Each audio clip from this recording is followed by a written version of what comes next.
Hello everyone, welcome to cooking house YouTube channel.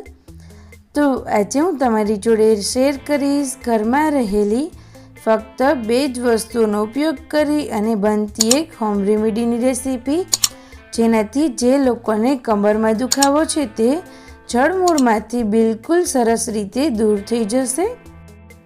તો આ video and સુધી જોજો અને તમે પણ આ હોમ રેમેડીને જરૂરથી ટ્રાય કરજો।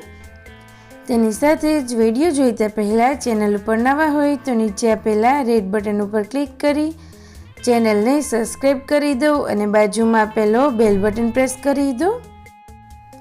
તો આ હોમ રેમેડી બનાવવા માટે તમે જોઈ શકો છો મેં અહીંયા 1 કપ જેટલું દૂધ લીધેલું છે। ત્યારબાદ આ રીતેનું એક વાસણ લઈ અને આપણે દૂધને એકદમ સરસ રીતે ગરમ કરી લેવાનું છે। દૂધ સરસ રીતે ગરમ થવા લાગે ત્યારબાદ આપણે તેમાં અડધી ચમચી જેટલી ખાંડ એડ કરીશું। જો તમારે ખાંડ એડ ના કરવી હોય તો તે બિલકુલ ઓપ્શનલ છે। તો તમે જોઈ શકો છો દૂધ આ રીતે ગરમ થવા લાગે ત્યારબાદ આપણે જે બીજી મેઇન સામગ્રી છે તે એડ કરીશું। તો એ છે આ સૂંઠનો પાવડર। સૂંઠનો પાવડર દૂધમાં એડ કરી અને પીવાથી ફક્ત કમરનો જ નહીં, શરીરમાં જે પણ દુખાવા હોય તે બધામાં ખૂબ જ સારા એવા બેનિફિટ્સ થાય છે।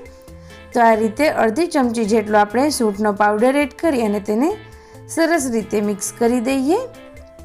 તો તમે જોઈ શકો છો આપણું એકદમ સરસ એવું સૂંઠવાળું દૂધ બની અને તૈયાર થઈ ગયું છે।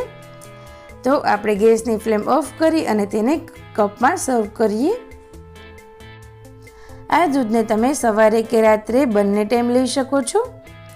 તેની સાથે જે લોકોને કમરનો દુખાવો જસ્ટ સ્ટાર્ટ થયો હોય તે લોકોને તો પહેલા જ દિવસથી ફરક દેખાશે અને જે લોકોને દુખાવા જૂના હોય તે લોકોને 15 થી 20 દિવસ થશે રિઝલ્ટ દેખાવામાં। તો આ ઘરેલું ઉપાય તમે પણ ઘરે જરૂરથી ટ્રાય કરજો અને તમને મારો આજનો વિડીયો સારો લાગ્યો હોય તો તેને લાઈક, શેર અને ચેનલને જરૂરથી સબસ્ક્રાઈબ કરજો।